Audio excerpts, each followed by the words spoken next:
Today is 12th September and this is our 43rd day of consistent study.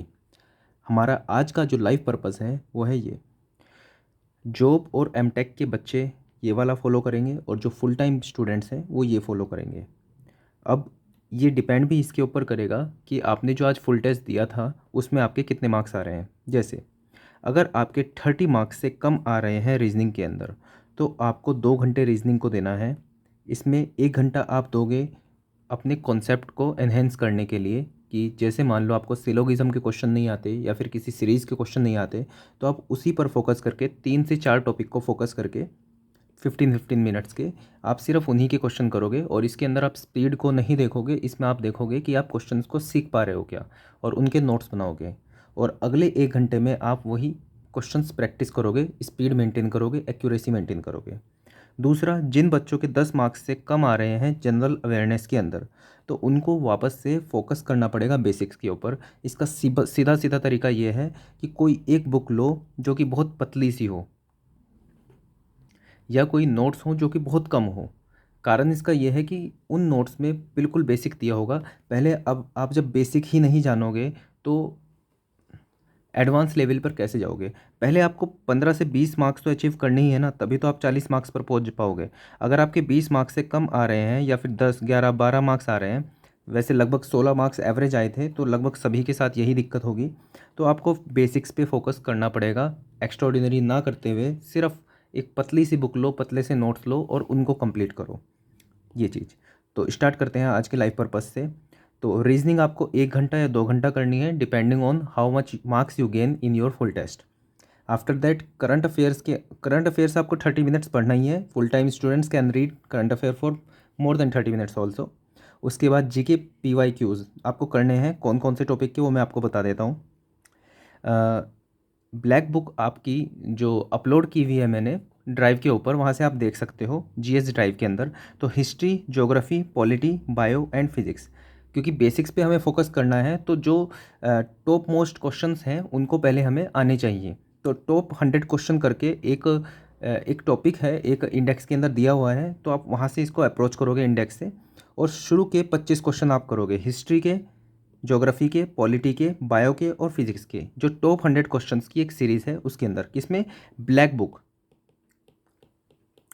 जो मैंने upload की हुई है अपनी GS ड्राइव के ऊपर। ये आपको टेलीग्राम ग्रुप में मिल जाएगी।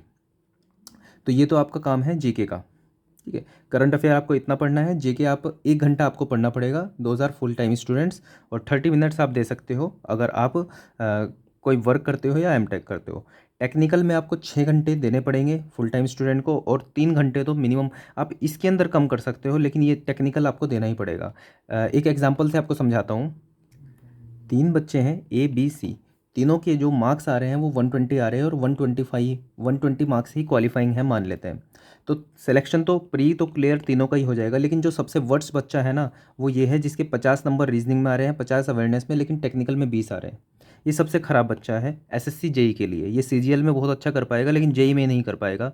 कारण वही, मेंस का जो पेपर आएगा 300 मार्क्स का आएगा, उसमें ये कुछ नहीं कर पाएगा, उतना नहीं कर पाएगा, मेहनत बहुत ज़्यादा करनी पड़ेगी। दूसरा, इन दोनों में से देखेंगे तो देखो क्वालिफाई दोनों ही कर जाएंगे। यहाँ पे क्या है, रीजनिंग और अवेयरनेस के अंदर एवरेज से कम मार्क्स आए लेकिन यहाँ पे एक्स्ट्रा ऑर्डिनरी मार्क्स कर लिए टेक्निकल में। यहाँ पे क्या, इनमें अच्छे मार्क्स आए लेकिन टेक्निकल में आए कम। तो सबसे जो बेस्ट बच्चा है ना वो ये है कि अगर उसने रीजनिंग और अवेयरनेस में बहुत कम मेहनत करके भी लेकिन उसका टेक्निकल बहुत स्ट्रॉन्ग है तो वो आगे सिलेक्शन ले रहा है। सिंपल सी बात है, अगर जो यहाँ पे उसके 120 मार्क्स भी आएंगे तो वो निकाल लेगा, क्योंकि यहाँ पे उसके कॉन्सेप्ट क्लियर है। वो 2 महीने बस उसे प्रैक्टिस करनी होगी क्वेश्चंस की मेंस के लिए। लेकिन जो ये बच्चा है इसका क्या है, कॉन्सेप्ट कम है। मार्क्स भले ही दोनों के बराबर आए हैं लेकिन अगला अगला जो पेपर होगा वो टेक्निकल का ही होगा, तो ये वाला बच्चा भी नहीं चलेगा। तो हमें इतनी मेहनत भी नहीं करनी है कि इतने मार्क्स लाएं। हाँ, अगर हमारे पास एक्स्ट्रा टाइम है तो हम मेहनत कर सकते हैं, लेकिन पहले मेहनत हमें इसको बढ़ाने में करनी पड़ेगी। दूसरी मेहनत हम करेंगे रीजनिंग को बढ़ाने में और तीसरी मेहनत आएगी हमारी अवेयरनेस को बढ़ाने में, जनरल अवेयरनेस को बढ़ाने में। तो आपका फोकस इस तरह से ही चलना चाहिए कि टेक्निकल को आपको देना पड़ेगा अलग से 3 घंटा, 3 घंटा और 6 घंटा। अगर आपके पास बाकी टाइम नहीं है तो टेक्निकल को देना ही पड़ेगा आपको। दूसरे नंबर पे आप फोकस करोगे रीजनिंग के ऊपर और लास्ट में आप फोकस करोगे अवेयरनेस, जनरल अवेयरनेस के ऊपर। तो इसके अकॉर्डिंग ही मैंने आपको स्केड्यूल बताया है, ठीक है। तो तो यही आपकी प्रायोरिटी रहेगी भी। तो अब आते हैं टेक्निकल के ऊपर। जो सिविल इंजीनियरिंग वाले स्टूडेंट हैं उनको क्या करना है, आपको सोम के अंदर, ये बहुत इंपॉर्टेंट टॉपिक है, हर सॉइल में भी पूछा जाता है और सोम में भी बहुत अच्छे से पूछा जाता है। तो प्रिंसिपल स्ट्रेस वाले टॉपिक के आपको अच्छे से पढ़ना है, थ्योरी ऑफ फेलियर्स आपको अच्छे से पढ़ना है, प्लस इसके PYQs करने हैं। मैं देखता हूँ कि वर्चुअल लाइब्रेरी के अंदर आप अपलोड करते हो तो उसमें ये होता है कि आप 1 घंटे में ही आपने सब कुछ कर लिए, मतलब चैप्टर को ख़त्म कर लिया। मैं टॉपिक्स कम इसलिए ही दे रहा हूँ ताकि आप इसको थोरोली आप इसको स्टडी कर सको। सिर्फ आपका एम ये नहीं होना चाहिए कि आपने इसको ख़त्म कर दिया, आपको पूरा टाइम देना है इसको। इसलिए ये टॉपिक कम दिए हुए हैं। मैं आपको 5 टॉपिक भी दे सकता था, उसका उतना कोई फ़ायदा नहीं है क्योंकि आपको कॉन्सेप्ट सीखने हैं। तो आपको इसकी थ्योरी भी पढ़नी पड़ेगी, प्लस इसके PYQs भी करने पड़ेंगे। नेक्स्ट सॉइल में आप effective stress, capillarity and permeability, इसकी थ्योरी भी पढ़ोगे और साथ में प्रीवियस ईयर क्वेश्चंस भी करोगे। प्रीवियस ईयर क्वेश्चन की जो प्रायोरिटी रहेगी, पहली प्रायोरिटी SSC JEE की ही रहेगी। दूसरे नंबर पे आप YCT AE कर सकते हो, और तीसरे नंबर पे अगर ये सब कर रखा है आपने तो 1 लाइनर्स कर सकते हो आप ESC के। सॉइल के लिए भी यही रहेगा, SSC JEE के PYQ सबसे पहले आपकी प्रायोरिटी रहेगी, दूसरे नंबर पे YCT AE, तीसरे नंबर पे ESC। वहाँ तक शायद ना पहुँच पाओ आप, लेकिन ये दोनों तो करना है आपको, SSC JEE फिर YCT AE। ज़्यादा क्वेश्चन प्रैक्टिस करने के लिए आप अप्रोच कर सकते हो।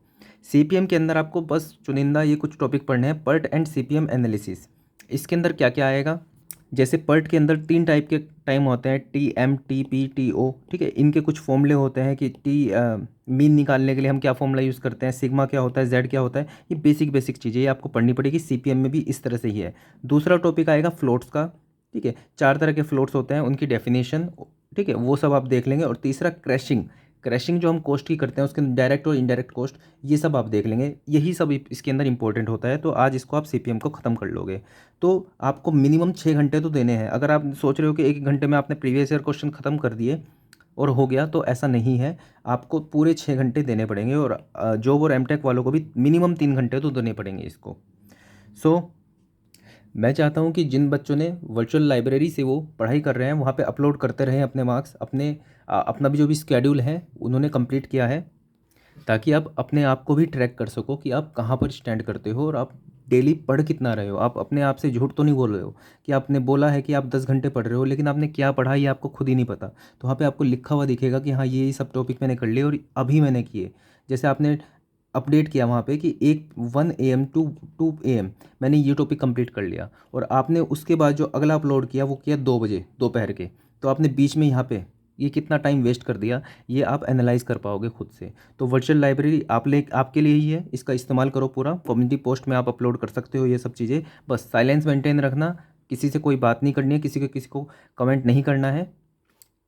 बस इतनी सी रिक्वेस्ट है मेरी आपसे। और आपके अगर जो कोई पर्सनल डाउट है तो आप मुझे द सिविल बंदा इंस्टाग्राम पर मैसेज कर सकते हो direct. So that's all for this video. Thank you.